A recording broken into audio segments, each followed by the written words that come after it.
Capítulo 1.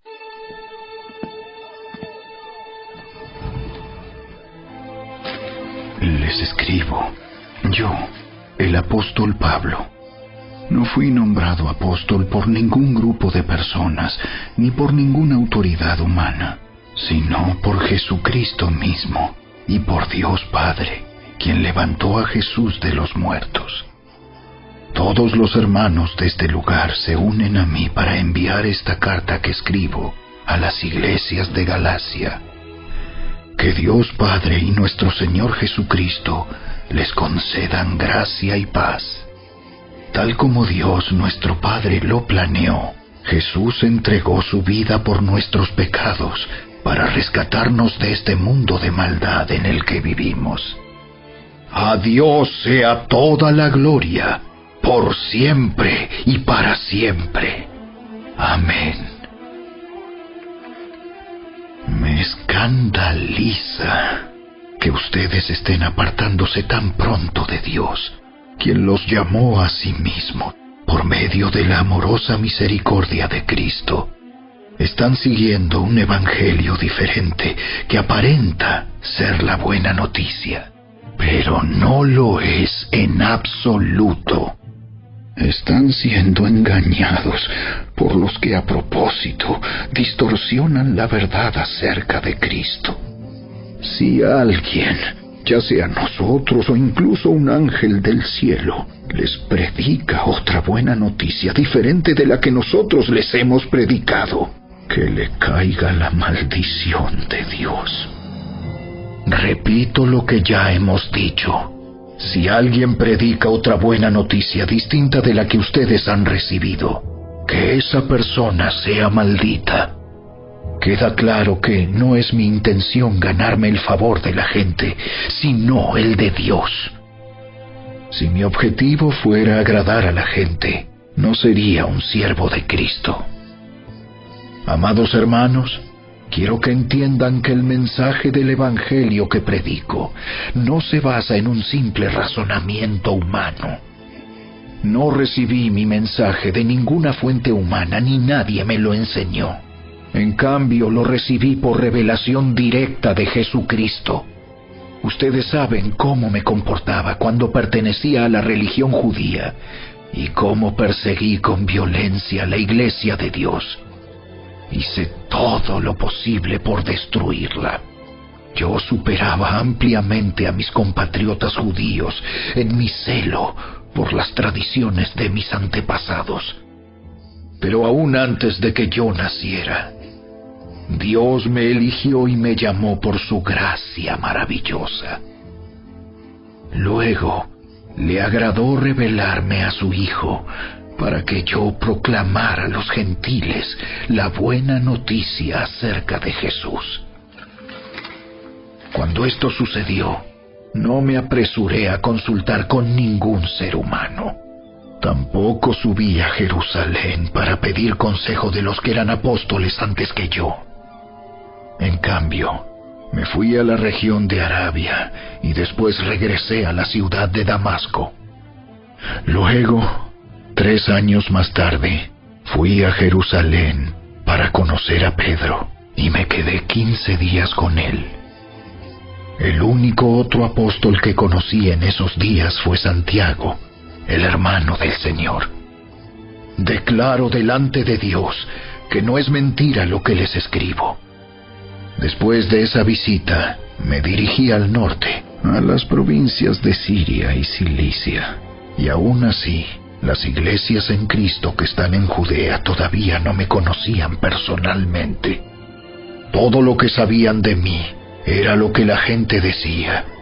El que antes nos perseguía, ahora predica la misma fe que trataba de destruir. Y alababan a Dios por causa de mí.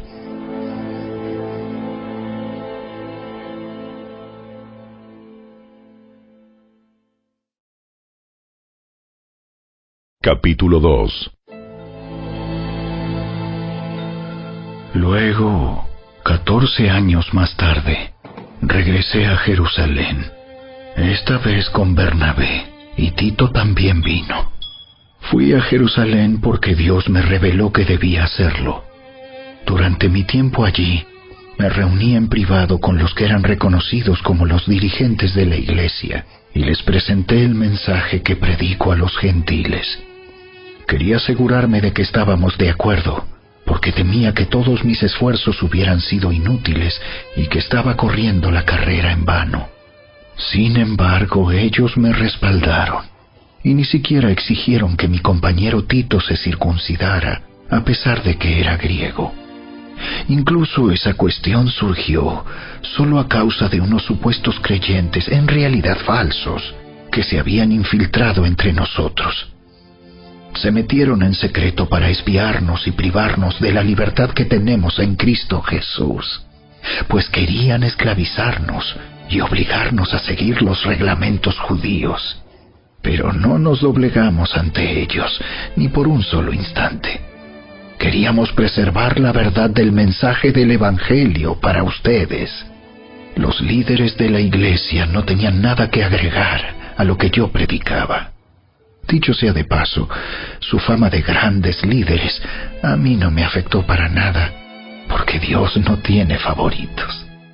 Al contrario, ellos comprendieron que Dios me había dado la responsabilidad de predicar el Evangelio a los gentiles, tal como le había dado a Pedro la responsabilidad de predicar a los judíos. Pues el mismo Dios que actuaba por medio de Pedro, apóstol a los judíos, también actuaba por medio de mí, apóstol a los gentiles. De hecho, Santiago, Pedro y Juan, quienes eran considerados pilares de la iglesia, reconocieron el don que Dios me había dado y nos aceptaron a Bernabé y a mí como sus colegas. Nos animaron a seguir predicando a los gentiles mientras ellos continuaban su tarea con los judíos. La única sugerencia que hicieron fue que siguiéramos ayudando a los pobres, algo que yo siempre tengo deseos de hacer. Pero cuando Pedro llegó a Antioquía, tuve que enfrentarlo cara a cara, porque él estaba muy equivocado en lo que hacía. Cuando llegó por primera vez, Pedro comía con los creyentes gentiles, quienes no estaban circuncidados. Pero después, cuando llegaron algunos amigos de Santiago, Pedro no quiso comer más con esos gentiles. Tenía miedo a la crítica de los que insistían en la necesidad de la circuncisión. Como resultado, otros creyentes judíos imitaron la hipocresía de Pedro.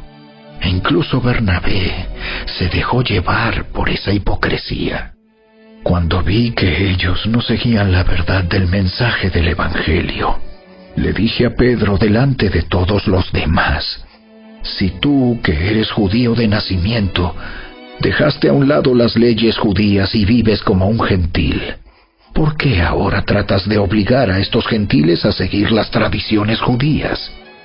Tú y yo somos judíos de nacimiento. No somos pecadores, como los gentiles.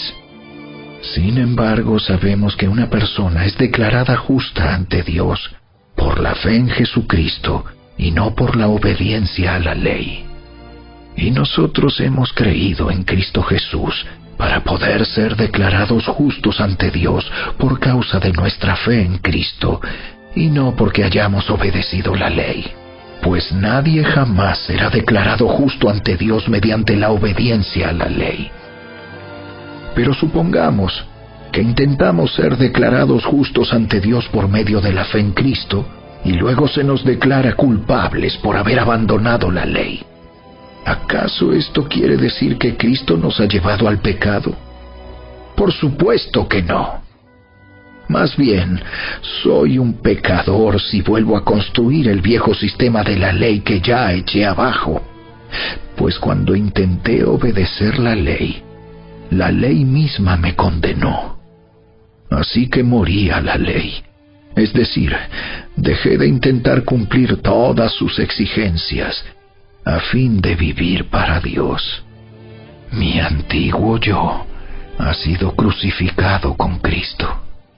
Ya no vivo yo, sino que Cristo vive en mí. Así que vivo en este cuerpo terrenal, confiando en el Hijo de Dios, quien me amó y se entregó a sí mismo por mí. Yo no tomo la gracia de Dios como algo sin sentido, pues si cumplir la ley pudiera hacernos justos ante Dios, entonces no habría sido necesario que Cristo muriera.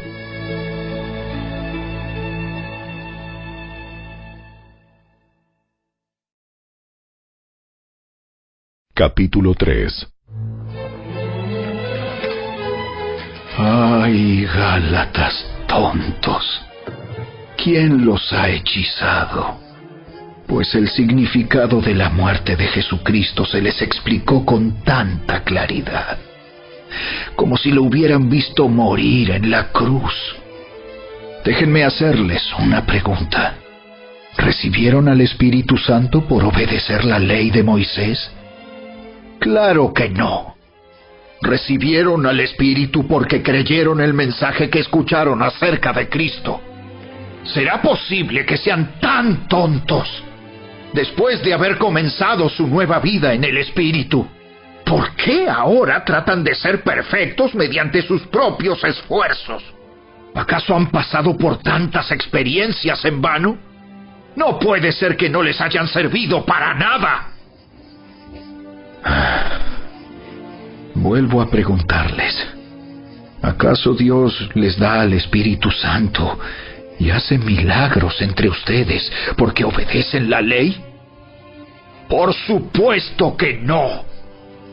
Es porque creen el mensaje que oyeron acerca de Cristo. Del mismo modo, Abraham le creyó a Dios y Dios lo consideró justo debido a su fe. Así que los verdaderos hijos de Abraham son los que ponen su fe en Dios. Es más, las Escrituras previeron este tiempo en el que Dios declararía justos a los gentiles por causa de su fe. Dios anunció esa buena noticia a Abraham hace tiempo, cuando le dijo: todas las naciones serán bendecidas por medio de ti. Así que todos los que ponen su fe en Cristo participan de la misma bendición que recibió Abraham por causa de su fe.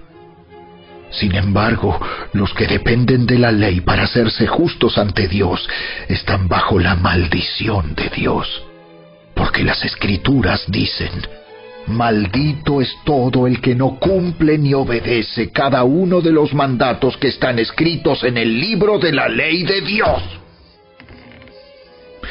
Queda claro, entonces, que nadie puede hacerse justo ante Dios por tratar de cumplir la ley, ya que las Escrituras dicen: es por medio de la fe que el justo tiene vida.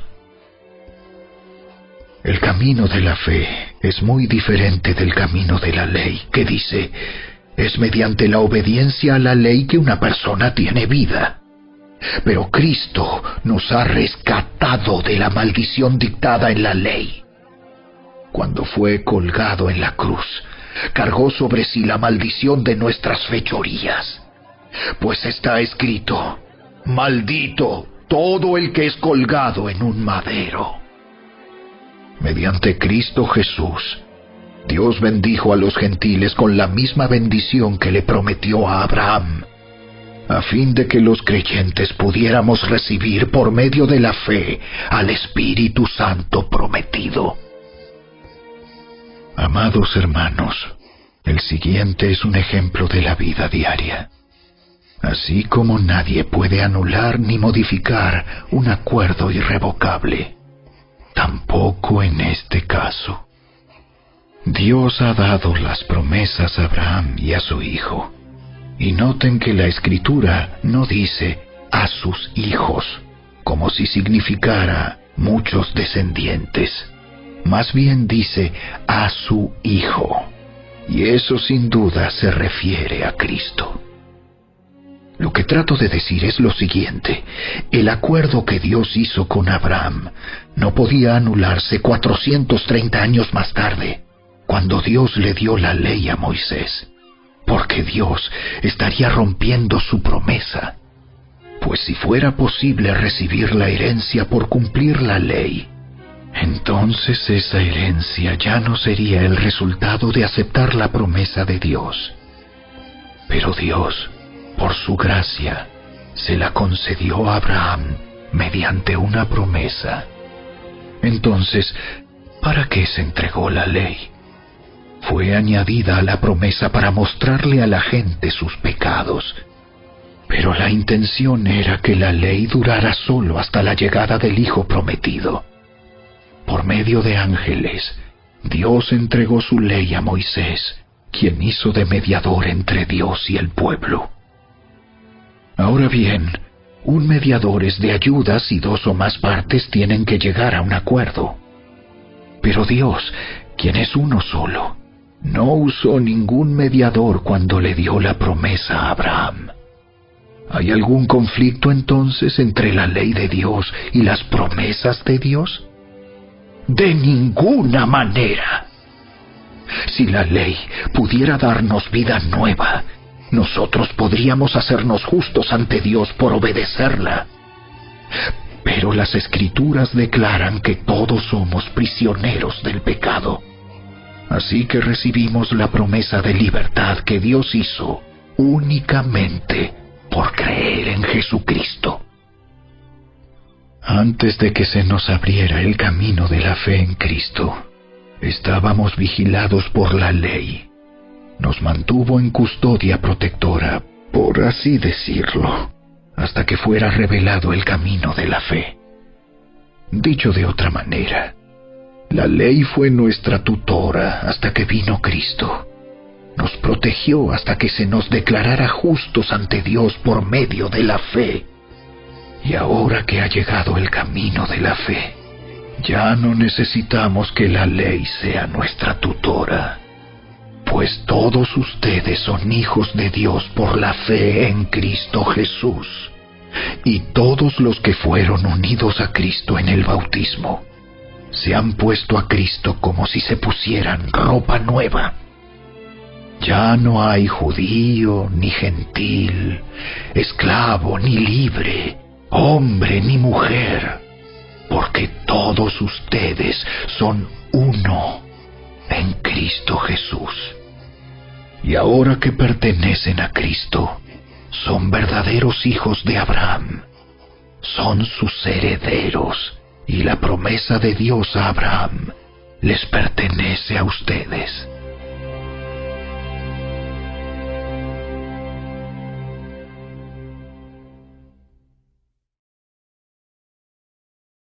Capítulo 4.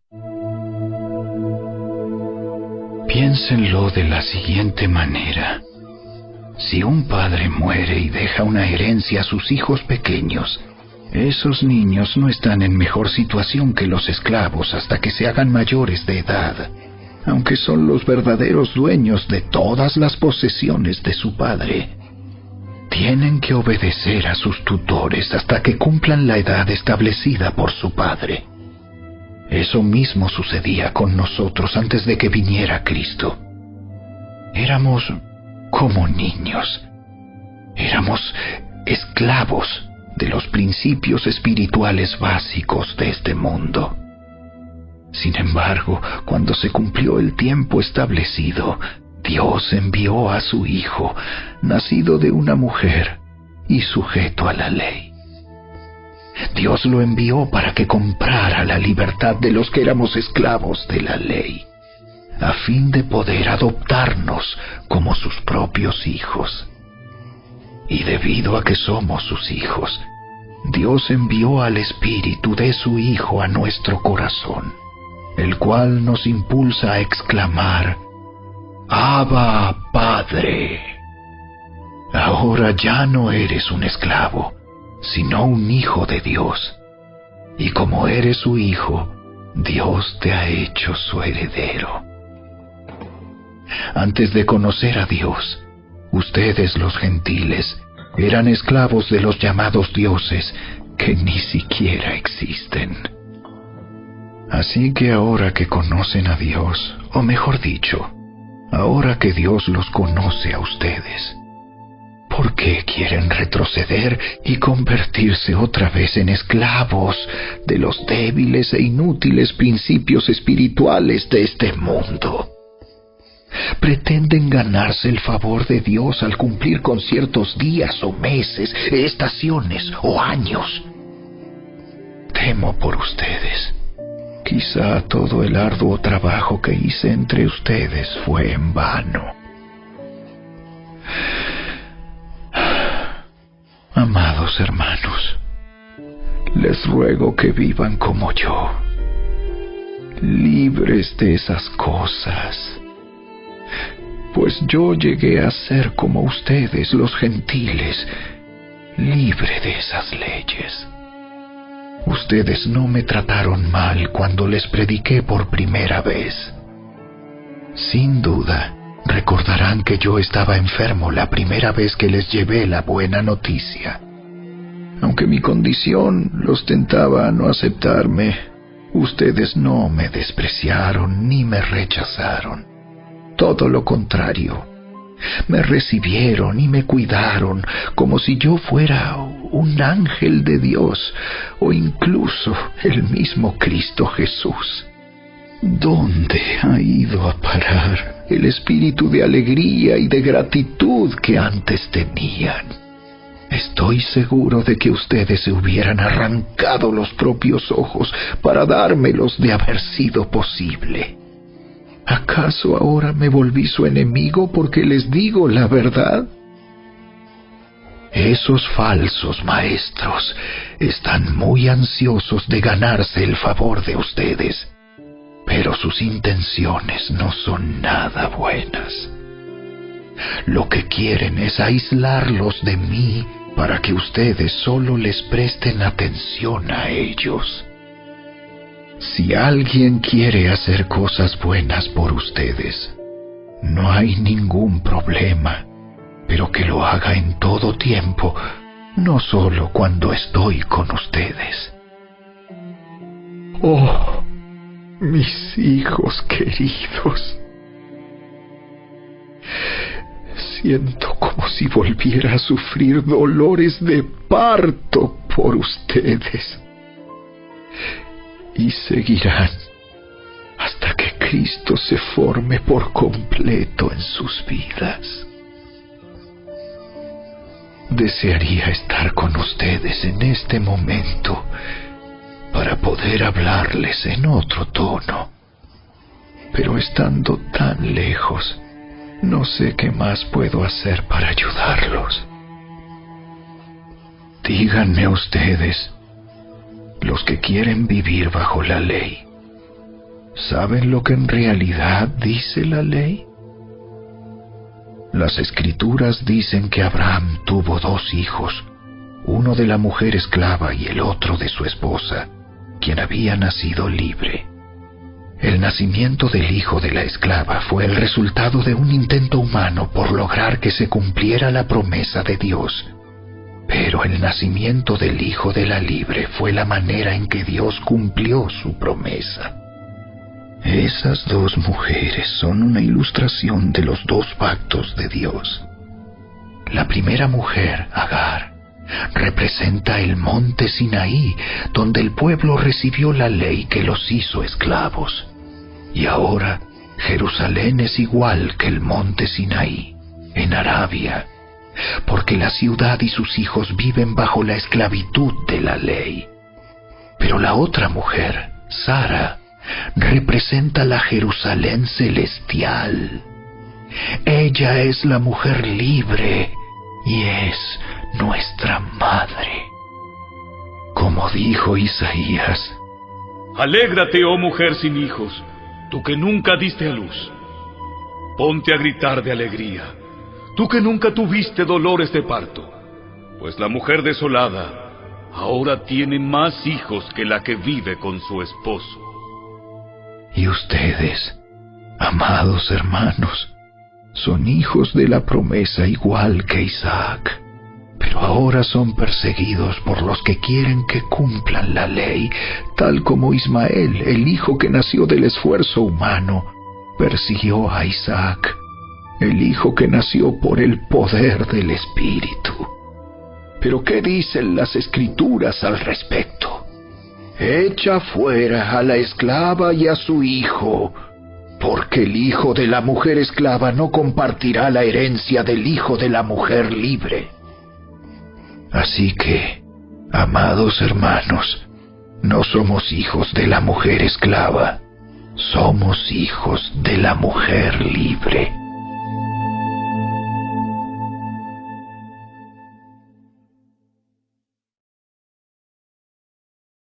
Capítulo 5.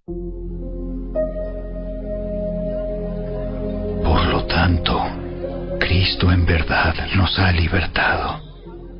Ahora asegúrense de permanecer libres y no se esclavicen de nuevo a la ley. Presten atención. Yo, Pablo, les digo lo siguiente. Si dependen de la circuncisión para hacerse justos ante Dios, entonces Cristo no les servirá de nada.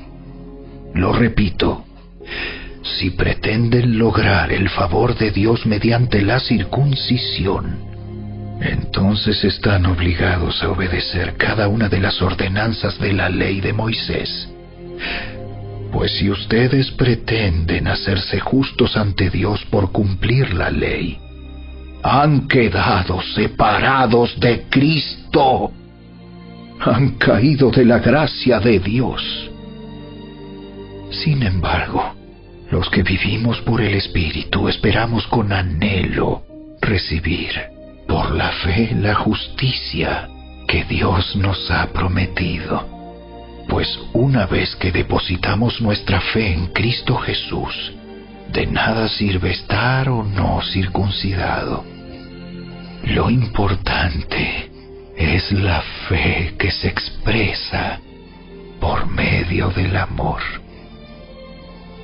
Ustedes corrían muy bien la carrera. ¿Quién les impidió seguir la verdad? Seguro que no fue Dios, porque Él es quien los llamó a ser libres. Esa falsa enseñanza es como un poquito de levadura que impregna toda la masa.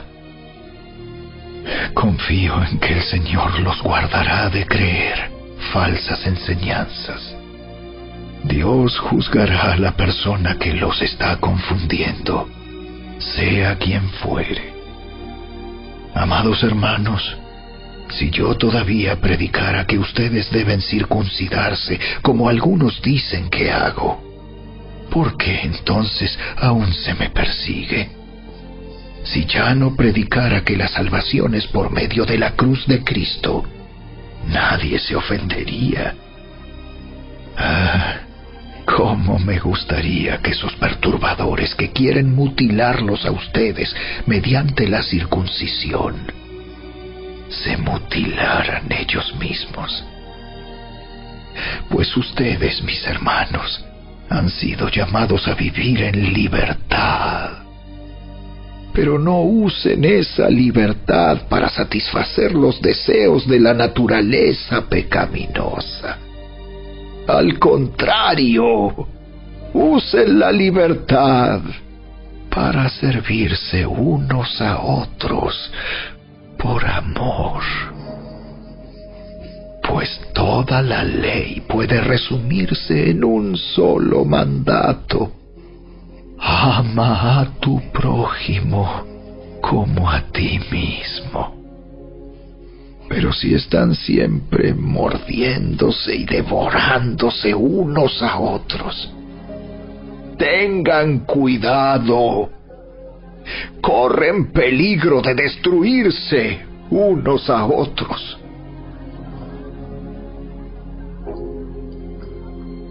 Por eso les digo, dejen que el Espíritu Santo los guíe en la vida. Entonces no se dejarán llevar por los impulsos de la naturaleza pecaminosa. La naturaleza pecaminosa desea hacer el mal, que es precisamente lo contrario de lo que quiere el Espíritu. Y el Espíritu nos da deseos que se oponen a lo que desea la naturaleza pecaminosa. Estas dos fuerzas luchan constantemente entre sí. Entonces ustedes no son libres para llevar a cabo sus buenas intenciones. Pero cuando el Espíritu los guía, ya no están obligados a cumplir la ley de Moisés. Cuando ustedes siguen los deseos de la naturaleza pecaminosa, los resultados son más que claros. Inmoralidad sexual, impureza, pasiones sensuales, idolatría, hechicería, hostilidad, peleas, celos, arrebatos de furia, ambición egoísta, discordias, divisiones, envidia, borracheras, fiestas desenfrenadas y otros pecados parecidos. Permítanme repetirles lo que les dije antes. Cualquiera que lleve esa clase de vida no heredará el reino de Dios.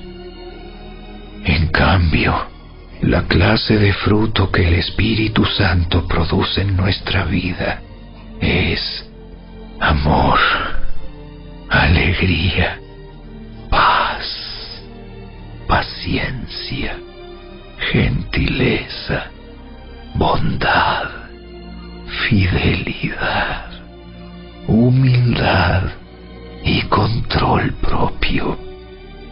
No existen leyes contra esas cosas.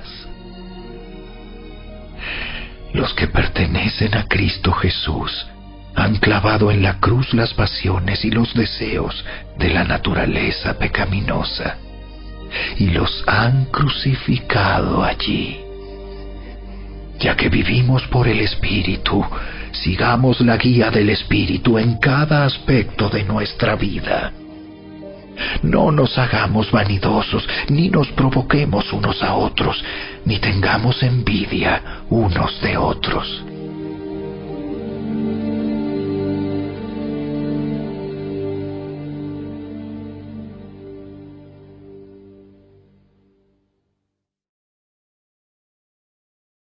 Capítulo 6.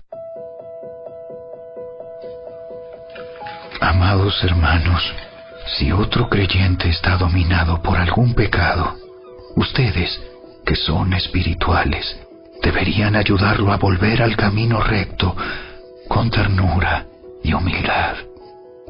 Y tengan mucho cuidado de no caer ustedes en la misma tentación.